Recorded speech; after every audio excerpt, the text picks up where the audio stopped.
Nice Luxury proovisõit sõidab juba 6. aastat ja selle ajaga on mulle siis tulnud ja kogunenud väga suur kogemuste pagas siis autode hindamisel ja mida ma oskan nüüd öelda selle uue Mercedes-Benz GLS-i kohta. No muidugi esiteks seda, et ta on väga suur, mis on väga hea asi, sest kui ta oleks hirmus pisikene, lausa siuke väikse luupära suurune, oleks sellest ju ääretult kahju, sest et siis lihtsalt ei saaks selle eest nii palju raha küsida. Nagu isegi 150 000 eurot. Tere tulemast taas Nice Luxury proovisõitu vaatama. 3. istmerida on siis olemas tal ja tal on teine istmerida siis täis elektriliselt reguleeritav. Uus täisaktiivne õhkvedrustus, sõidurežiim kurv saab siis aktiivselt kurvi siis kalduda ja vähendab siis külgjõudu miinimumini. Komfortrežiim tuvastab siis seda sõiduteed, mis sind ees ootab ja lisaks on tal veel sportrežiim ja off-road režiim ja te muidugi teate, mis need tähendavad.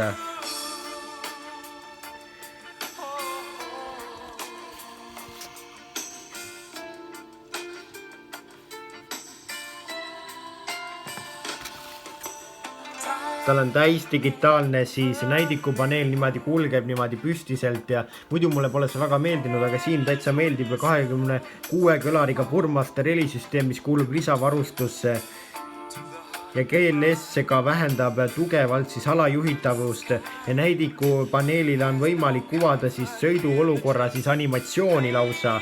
Head-up näidik on tal olemas ja tagumistel istmerial on siis ka meelelahutussüsteem ja hääljuhtimine mõistab peaaegu igat sinu sõna. Ja tal on 360 kraadine siis täisvaate monitor siis tagurdamiseks ja kõigeks muuks ja aagise manööverdusabi.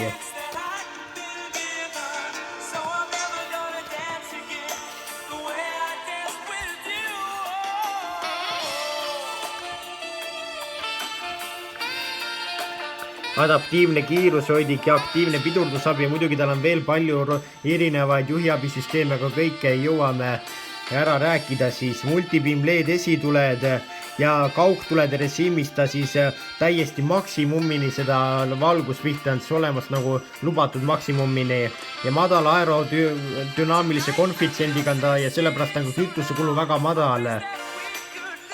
Ja tal on 3-liitrine diiselmootor rida 6, 210 kilovatti või siis 243 kilovatisega ja 9-käiguline automaatkeukast ja 8,9 liitrit saali kilomeetri kohta. Nagu ma enne ütlesin, ta on päris kallis auto ja te küsite, kas kuidagi odavamalt ka saab kui 130 000 kuni 150 000 eurot ja minu vastus on, et jah, muidugi saab, kui te mõne muu auto ostate. Aga selle auto puhul tuleb tõesti palju välja käia ja muidugi ta hind algab 92 000 eurost, aga see on ikkagi selline baasvarustus. Tõepoolest mõistlik varustus on siis 150 000 eurot, aga see on kõik seda väärt ja tundub võib-olla natuke veider, et see auto on niivõrd suur ja 8 cm suurem kui eelkäija ja kõik ja nii kallis, aga mõnedel inimestel on just see auto, mida vaja.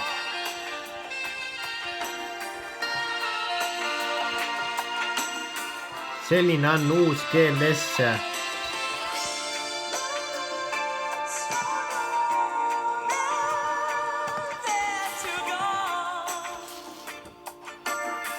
Auto, keda on tabanud suurusullustus, kuid kes teeb ikkagi väga tarkvajaseid tegusid ja on ennast väga ilusti ära uuendanud uueks mudelipõlvkonnaks, 3. mudelipõlvkonnaks. Meie teiega kohtume juba järgmisel nädalal.